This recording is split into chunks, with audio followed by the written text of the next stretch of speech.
this morning we're talking about employment law with CMS Daly Inamdar, and I really like this topic because I can imagine some disgruntled employees listening. Hooked on Because sometimes with corporates, when you work for a corporate and you're unhappy, instead of fixing what's wrong, the corporate will have like a pizza party. And they'll be like, okay, the employees are going to be happy after this pizza party. Isn't that so true?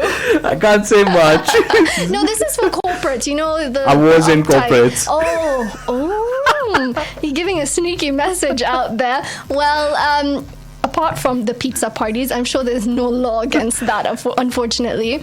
Let's talk about domestic workers. Yes. Here on the Morning Fix, we like to call them house managers or domestic managers. So if you have employed a house manager, this is for you. Listen up. Exactly. Call it, please, to educate us on the rights of domestic workers and any provisions in the laws that employers should definitely be aware of. I think that our domestic staff, be they our gardeners, our nannies, the people who take care of our homes or our assets, these people are not less employees than those who go to work with ties and, offices, so to speak. So the same protection that our Employment Act and our employment laws accord any other employee would still be applicable to the employees that we have at home. Let's call them domestic employees. And 3 pieces of legislation come into effect.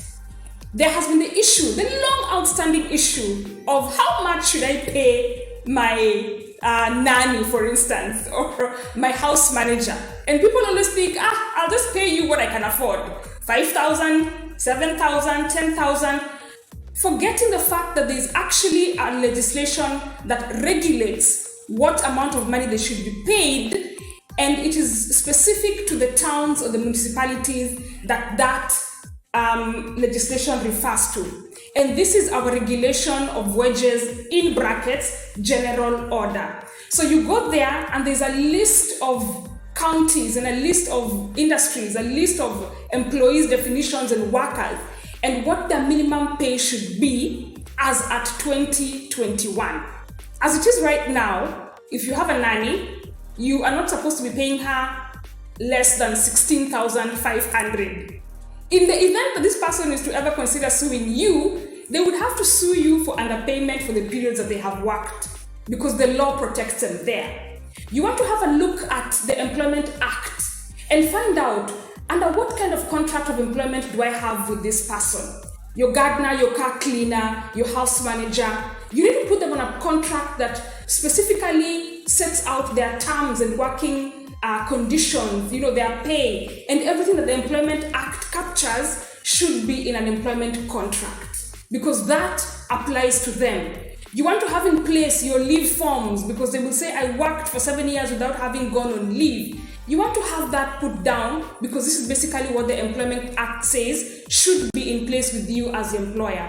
And then last but not least, you want to have a look at the Occupational Safety Health Act, which we normally refer to as the OSHA, which then stipulates the working environment of this person.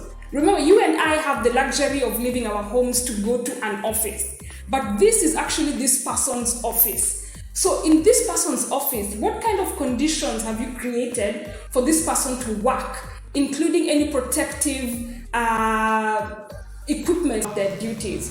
Well, I love that point that we go to an office, so we think we deserve that protection. And sometimes we forget how we treat our domestic workers, how much we pay them. But you know what? They still are covered under the Employment Act. So you have to be very, very careful. And actually, the Employment Act is available for anyone to read. You can just Google Employment Act Kenya and it'll show up. It's Employment Act 2007. Just read it. It's not that hard, I promise. If I could do it, you can do it. And of course, if you have any questions, CMS Daly Inamdar are here with us till 9 o'clock. So please send in those questions. This is Trial Tuesdays on Radio 44.